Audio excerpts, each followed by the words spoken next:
I mean, we're on episode 20. Anyway, y'all want to be nice. Y'all want to say hi to YouTube. Hi, YouTube. By the time you guys are seeing this, it's probably like, I guess, 2 months.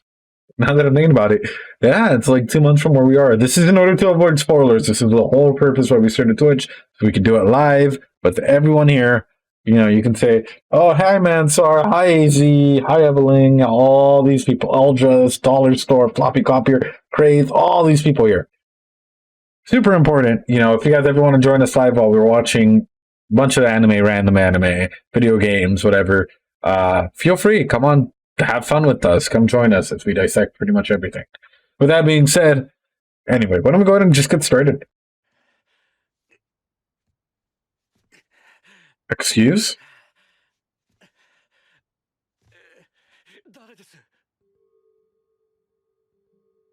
Excuse? Oh no. Oh no. The episode just started and I'm already dying. Bruh.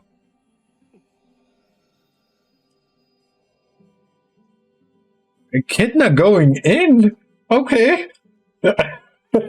Slurp. Ugh.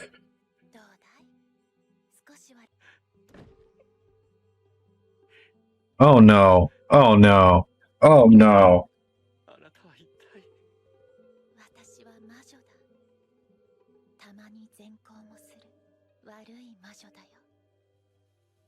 I don't know who I want to punch more, Pandora or you, in this situation. Okay, so I literally had a ReZero nightmare. I know. I literally had a ReZero nightmare because of all of you.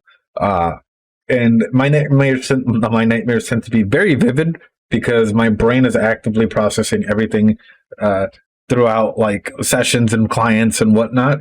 So like it tends to be very, very realistic. In my nightmare, and I hope that like this is random, but like it turned into a fear for the show in the future. Yeah, because of all of you. All of you take credit for this nightmare that I'm now having, because in my nightmare, right, it was essentially like restarting every single time, right? But you've had those before. The best way I can put it is like, what would happen, right? Because we're so used to, and I'm so used to this ideology of Subaru hitting a checkpoint, right? It's like, when he fought the whale, he hit a checkpoint. Another checkpoint. Another checkpoint. But what happens if, like, all of a sudden, like, you mess up, your power messes up, something, and you start over at the beginning? Wouldn't that fucking suck, right? Because that's what kept happening to me in my nightmare, and I was like, nope. I literally forced myself to wake up from the nightmare, because I was like, I am not going through this. Actually, I did dream about rabbits, I'm not going to lie to you. That's actually one of the aspects of why I was like, nope. But, yeah. Okay, so Roswaal, sorry, didn't mean to get off track with that. Yeah, Roswaal scares me as well, but the rabbits, fucking terrifying. Thank you, all of you. Thanks. But anyway, Roswaal in this setting. So does this actually confirm that he's 400 years old? Like, legitimately, he was there from the beginning. So there's already a weird power dynamic, and I think I addressed this, and it's kind of freaking me out that the author actually like wrote it in such a way that there was fanfic about that. Wrote it in such a way that like I don't know how to put it. Like you have to be really observational to pick up on certain cues, and I think there's a lot of cues that even I missed. I'll be honest. I only pick up on stuff that repeats itself in cycles because that's what therapists do. So I'm pretty sure that if there's someone else that's more observant than me, they'll be able to pick out some more stuff, especially early on. But with Roswaal, there's this weird fucking power dynamic, if I'm being honest with all of you guys. Like, how else would I put it other than like sensei, pupil, teacher, like look at me, sensei, look at me, like, or maybe even lovers. I don't know. But it's a downward power dynamic because of course she's a witch, right? But also, it's what happens when you put someone on a pedestal, right? And this is why I always like get on people's cases about this, especially when you're making friendships and all of that. Is like don't put people. Oh, it's passed down in family tradition. Hey, it could be. It really could be. But my whole thing is like don't put people on pedestals because the moment you do that, Like, not only is it pressure for them to live up to your expectations, but it's also pressure for yourself to make them live up to your expectations, and that sucks. So, yeah, I don't know. I'm curious as to where this goes and where his story actually leads.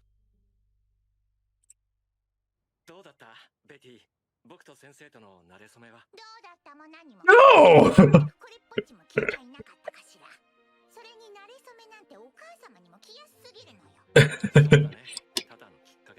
Simp. Oh gosh. Oh, Ryuzu.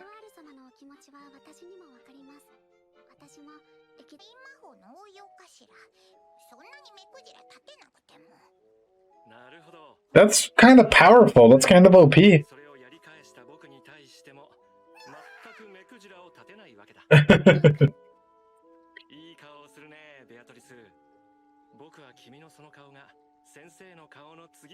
Oh gosh.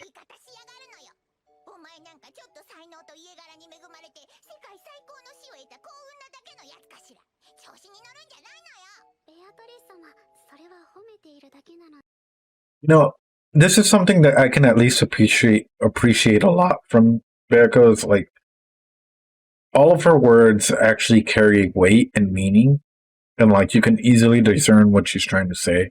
Like she wears her heart on her sleeve, and yeah, some things might be taken bad because it's tsundere-ish, I guess. But you know, opposed to like Puck, Mr. I want to go out for cigarettes and a smoke, and doesn't come back until, you know, his BS gets called on. Or like Roswaal, Mr. Simp, you know? Like, you have a lot of these characters that, you know, they're just Puck the goat.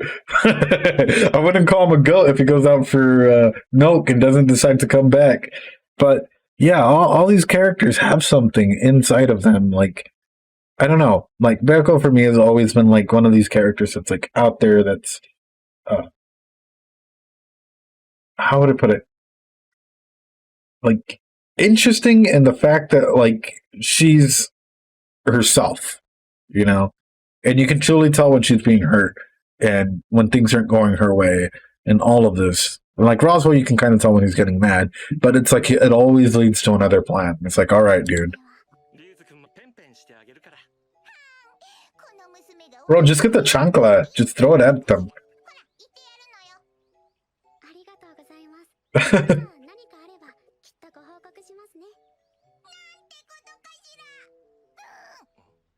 The mighty chancla, yeah.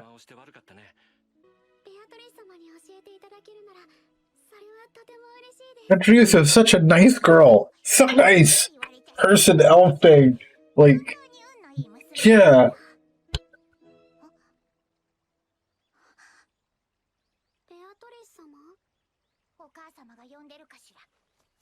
That sudden change of expression, though.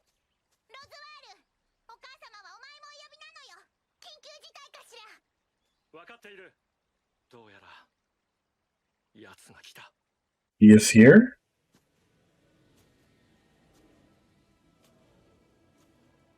Who the fuck is this Kafka-looking ass? What the fuck is this?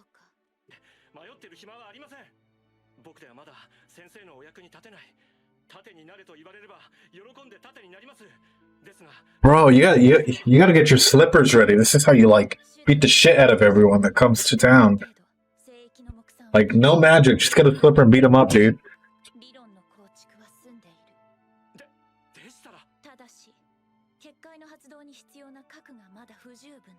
Oh, okay. This makes sense. The clown fiesta?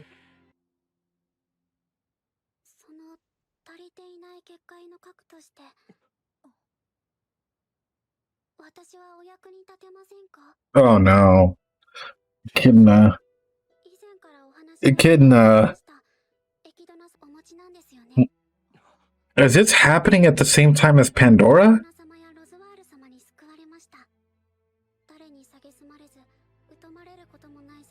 Or no? Oh, okay. If it's no... Oh, okay, nice. I don't know why my brain was instantly tried linking both of them. Thank you. So the current threat is that credible that even like Echidna's terrified. This is...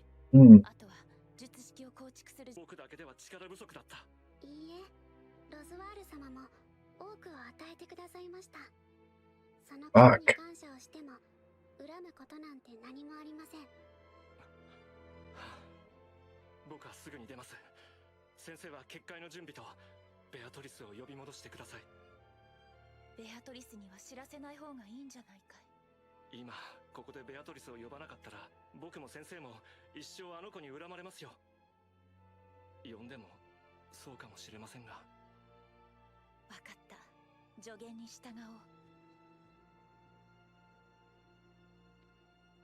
Interesting how they don't show her eyes, and they're so good at animating eyes, but for this particular scene, they're just not.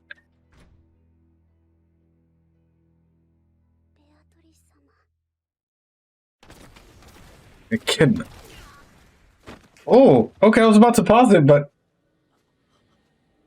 Yo, this... Oh no. What is he, another archbishop? What the fuck?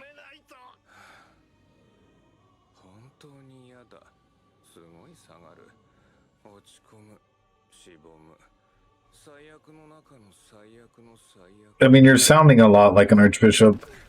Oh. Or what are you, like a male witch? A blitch? Mitch? I don't know.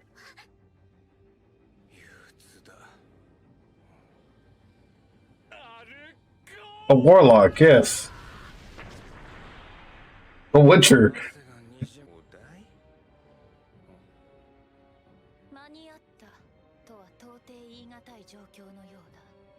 See, but why? I'm trying.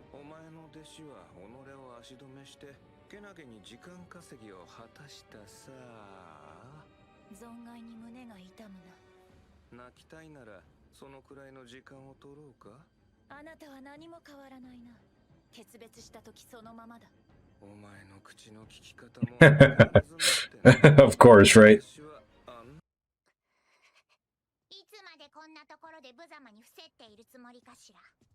He does.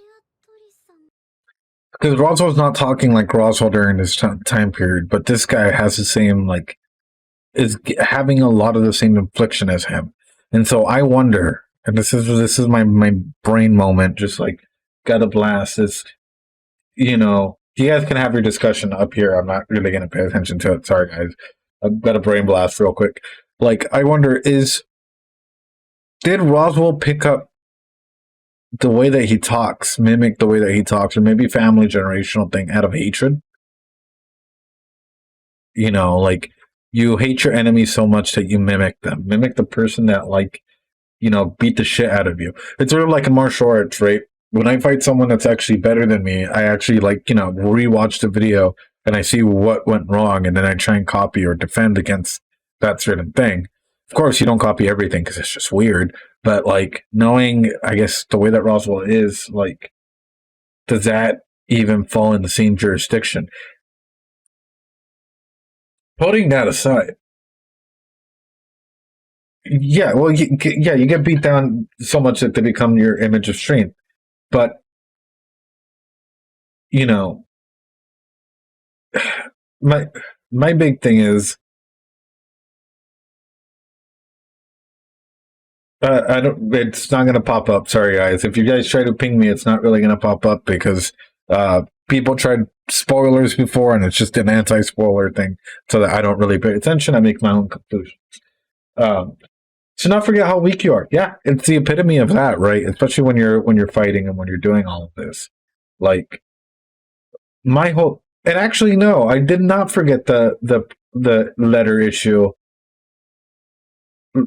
And so when the letter disappeared in the kiss. So here's something, or not necessarily that. I actually thought of another letter issue, which is if this is the Roswaal, right, and this is my whole thing, is Roswaal perfected the method of transferring souls, right? And his whole excuse so far, because we haven't seen his mom, is like literally going from like Roswaal, I don't know, I'm going to use my first name, E. Mathers, right? And then it turned into like Roswaal, my last name, F. Mathers, right? And like Roswaal G. Mathers. He's not a creative dude. I could see him doing something like that. But my main fear is like, if there are warlocks in this thing, right? Did the Witch of Envy, and I guess this is Roswaal J. Mathers. My big thing is like, did the Witch of Envy actually take him down, or what is the differential thing here? And also, why do I have a feeling that he's gonna come back and play a bigger role if nobody took him down? Like, it's sort of like a revolving thing. I don't know how to put it. Like a revolving. It's like Chekhov's gun, right? You set something up for a reason. It's not just. There's no reason that like a gun is just like laid on stage, on like theatrically speaking. Like everything happens for, you know, like everything happens with instructions as to why, like later on. Sorry guys, I'm.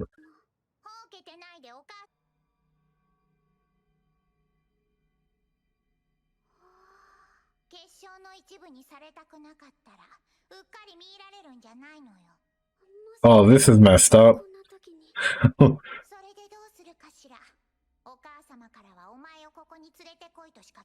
Oh, no.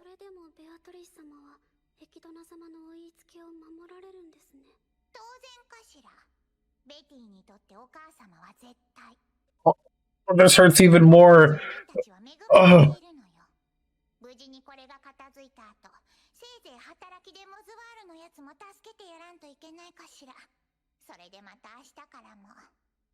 Oh, that's so messed up. Oh.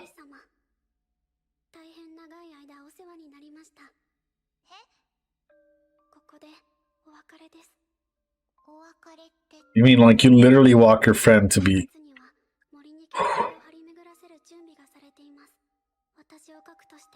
imprisoned forever, and then you yourself get imprisoned forever. My heart. Ah.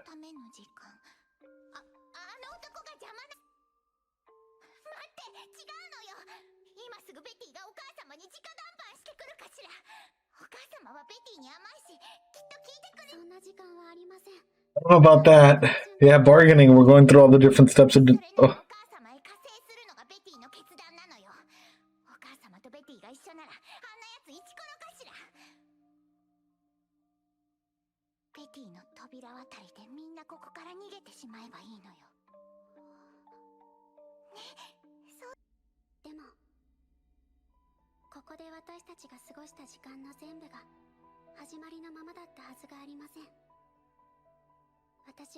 This fucking hurts. You know, knowing what's to come, and knowing the fact that, like, you know, she gets imprisoned in here for 400 years. And then Beoko gets imprisoned in the library, essentially, till now. Like, wow. And over here, she's, like, trying to bargain, and she's trying to do, like, all of these things to try and, like, you know, try and come up with ideas and plans and situations, but it's hard. And you know, going through the stages of grief, even if it's like a, you know, bargaining and, you know, denial and all of them, like for someone that has your mom, Echidna, at such a high standard, hearing its life and death and all of this, that's rough. So I'm just wondering, like, essentially what I'm wondering is why there's beef between Hector and Echidna, specifically. Why did this appear at this specific time, and why were the pairs set up in this way? There's so much more, like, questioning I have in my brain. Like, you know, why did, like, you know, why wasn't it, like, you know, like a plan to take him down, a plan to slow him down, something like that? Because clearly You know, yeah, protecting the residents or whatever. But I don't know. It's something strikes me weird, and I can't put my finger on it just yet. But like something's pushing me back, and at the same time, I'm just feeling very empathetic towards Beako at the moment. Oh. Oof.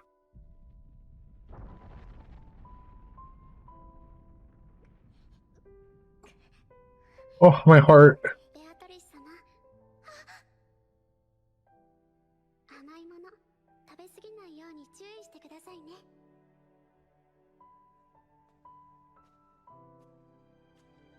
Yeah, this is traumatic for a kid, for anyone to watch.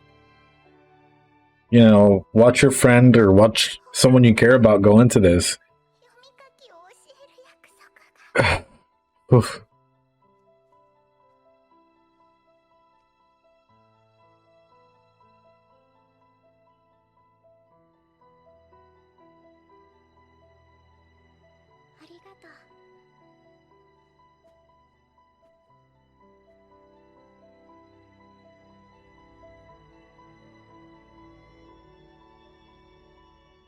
Why do you all do this to me?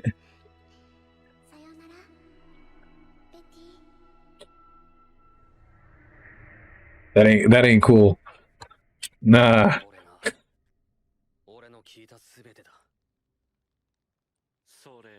Gotta hydrate. No.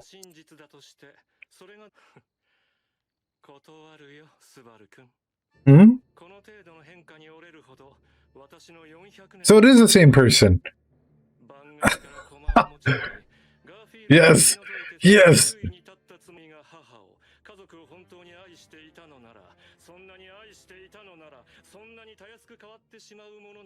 Oh, okay. Okay, chill.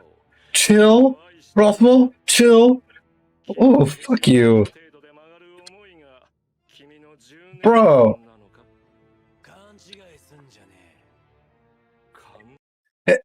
Otto is such a bro. Sorry, I have to pause this but say this. Imagine this. Your friend literally takes you and brings you to like you're the mayor, right? And they're spitting all this beef right in front of one another, right? They're like, oh, well, you're such a wimp, you're such a two-face, this, that, like, I'm 400 years old. And Otto's just like, the entire fucking time, like, what the fuck is going on? Like, what a bro. Like, honestly, Otto's that one friend that everyone needs. That, like, even if the world is like going on around him, he's just there to support you, moral support, no matter like anything that's going on. Like, I'm like, I get Garfield being there, you know, I get Subaru, and of course, like Roswaal, but Otto. He's like, I just wanted to do business, man. Like, I care about Subaru, and now I'm hearing all this shit about like, yeah, Otto deserves an award here because that would have been one of the most awkward fucking interactions. He could have left. That's my point. That would have been one of the most awkward interactions. Like if a friend brought you over to the mayor and you heard the mayor start like all this shit, this conspiracies and shit, and you're just like, I would have dipped. I would have been like, all right, this is your guys' issue. But oof, Otto is the protagonist of his own story. I just wanted to stop it like. Exactly. Otto's just like, what? It's 400 years old. Oh.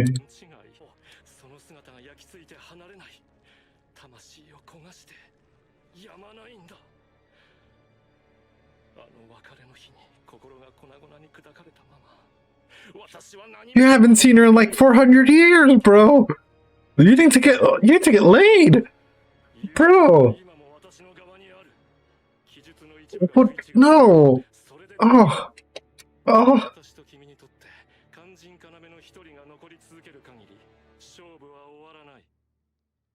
Talk about attachment issues. Damn.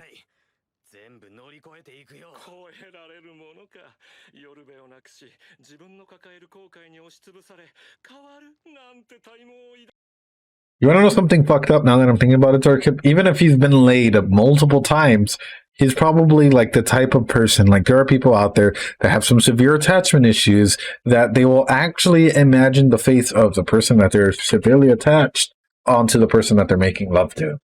So Just let that sink in. Let that all just sink in. You know, he was always thinking about echidna. Yeah, best way to put it. Uh, yeah, that's fucked up. Yeah, I know. And that's the thing is like I've had a client in the past that had extreme attachment issues like that where he was just attached to this one relationship per se. And, if you think about it, like you gotta break this person down, the psychology of this person and why they can't move on. Right. For example, if his whole thing is like, oh, weakness is what drives me. Okay, why? Right. So there's a thing called cognitive behavioral therapy or CBT, right? That would work pretty well with this, which is essentially just finding the low point on this, right? So, for example, I'll have Kraith be Roswaal in the chat, right? And his whole like first line would probably be something like, I love echidna, right? So, Kraith, go ahead and type up I love echidna. And all of you guys can try and respond and be like Roswaal, and then I'll just keep going. You guys will get a live demonstration of this. No, Kraith, you're being Roswaal. You're pretending to be Roswaal. You're not pretending to love Emil. You're pretending to be Roswaal. This is how... Okay. Why? Why do you love echidna? You don't have to go into spoiler territory. You can just, hit certain things, right? So then what would Roswell's next response be, right? I love echidna because she saved me from my mana, because she taught me so many things. Right. Now the next thing is, okay, so then why, what does it mean for you to be saved? Right? So like in that moment, like what did it mean to be saved? Or in this moment, how do you interpret it? And then boom, you know what? Like she took me out of despair. Okay, what does this? Why? What was in that despair for you? And you just keep going down this line of questioning. And I know some of you guys might be like, "What the fuck is he doing?" But just trust me, because right now, as you can see, it's like she hit whatever it may be. Right? You'll get to a point where it becomes circular, and it literally becomes like, or like, what is in despair for you? I see weakness. What is weakness? Weakness is not being able to do certain things. What is not being able to do certain things for you? It means I'm not enough. And that's essentially what I think the core would be on that, right? And what is not being enough, right? And it's like not being able to sustain a limit, not being able to reach standards, not being able to do certain things. So that like you hit someone's eye set, like, people would be like, oh, weakness is this, and be like, why?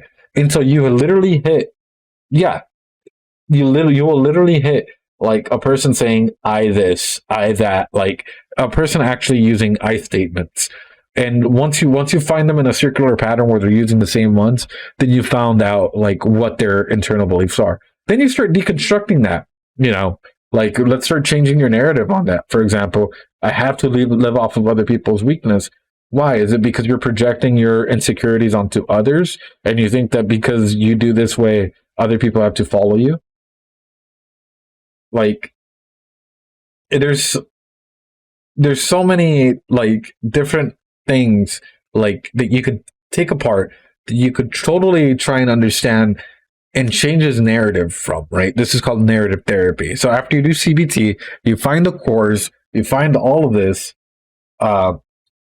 Sure, but that's not a nice statement. Not being able to fight Hector and protect Echidna, where's the feeling in any of that? The true statement in that is I am weak. I am not enough. So on and so forth. This, not being able to protect, literally whatever all of this is literally, it's called rationalization. It's their logical brain trying to like put everything together. And that's not the core statement as to where this comes from. This is an after effect of why. So he pushes instead. And then you could start going, why? That's a good one. And you can just start going, why?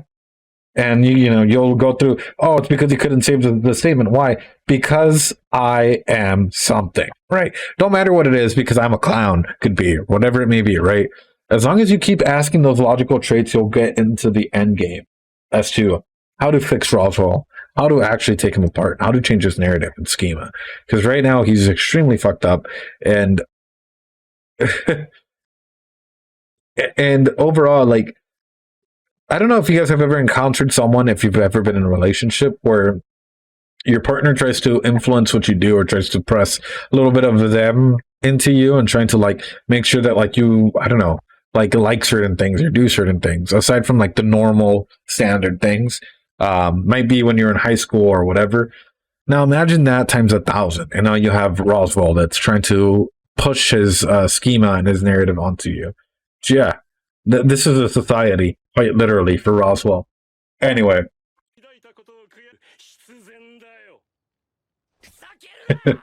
he's already invested too much into this. Yeah, but that's why you break that narrative.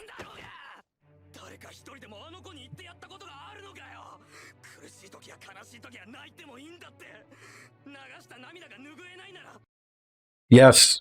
Sorry. Can Roswell still be saved? Yes, absolutely. I think. Yeah, Zubat is spitting facts here, but aside from going to therapy, I think the number one way to save him is literally by solving the issue at hand without going the way that he's planned it. Because you're literally breaking his schema that's so hard right now that's like, you can only solve it this one way. You have to do it my way. Break that shit and you break a person's like schema, their way that they were thinking, the way that they were trying to lead things to go. But it was just in this case. It's not in every case. Like, that's how I think.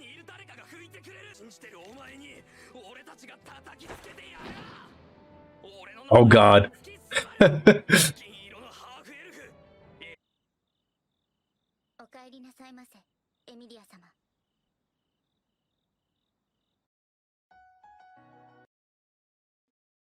I thought please tell me that there's no, like, this episode was something else. In a good way. Like, there's so much backstory, but there's so much more. And the same, everyone. Okay, no spoilers. All right, we'll let this play and then we'll. Could you imagine if this is actually like Arc 11 spoiler right here, like quite literally like the ending, and they just wanted to put it on as an ending song?